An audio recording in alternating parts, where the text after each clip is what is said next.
the script up. And how about for variety, we'll do the second. We do the second question, Carl? What's that? Want to do the second question? Well, it's like gigantically lengthy. I guess it doesn't matter. I mean, Well, it's lengthy for me, but that gives a better test for me then.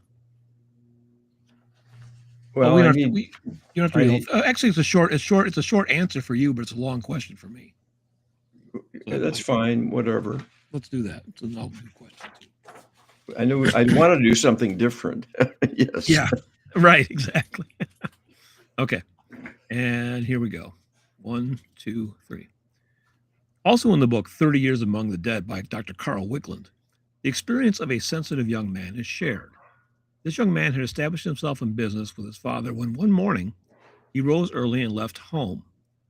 He just up and vanished. The distraught parents reached out to Dr. Wickland for help. Wickland's team prayed that the boy should have no rest until he wrote his parents. The following morning, he wrote to them, saying he was in the Navy and would be gone for several years. Dr. Wickland's team did more prayer concentration work, and the spirit of a deceased sailor longing to return to the sea was channeled by Mrs. Wickland. The spirit reported that, quote, lots of people brought me here, unquote, to be channeled by Mrs. Wickland. Can Creator share with us why the boy was so vulnerable to this kind of takeover? The sailor's spirit was not particularly evil, but was self-centered and very focused on returning to sea.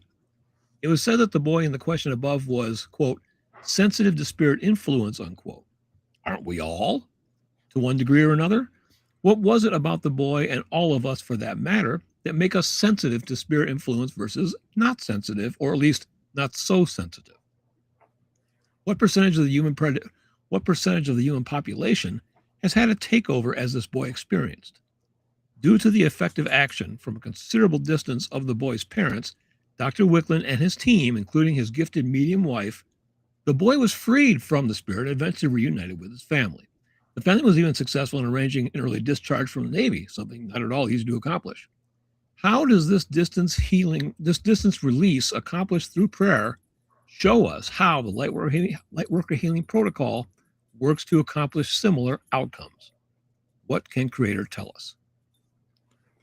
All right, and these are Creator's words. This boy, who was commandeered, was vulnerable to being controlled from within because of prior lifetime possessions that had an enormous hold over him.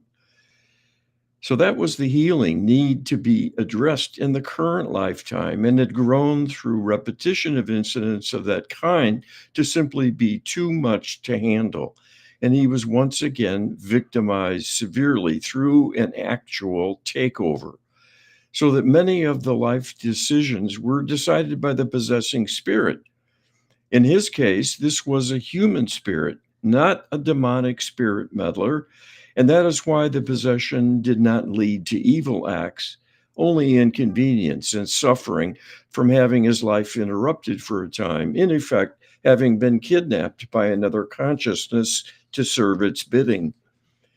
This is not the most common scenario of spirit possession, so he was an unusually vulnerable victim to make him lose control over major life decisions. That happens to about 2% of the population, while 30% of living humans have at least one or more lost soul human spirits attached to them, and 90% have spirit meddler attachments.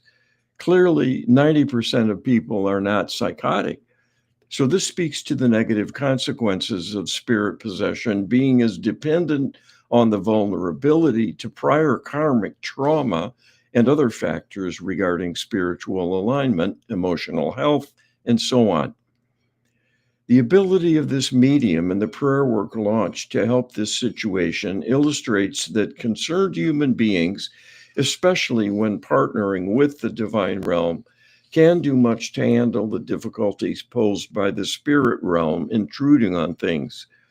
What has hindered this so greatly is the rise of the secular movement and the continued misdirection, disinformation propagated by the darkness, and much manipulation to make people complacent and oblivious to the evidence, to make the whole notion of spirit possession a fringe belief that keeps getting discredited again and again, at least through propaganda and the manipulation of opinion leaders and potential caregivers to disbelieve the evidence of their own eyes, let alone secondhand accounts of spirit phenomena. Okay, I'm going to end the stream.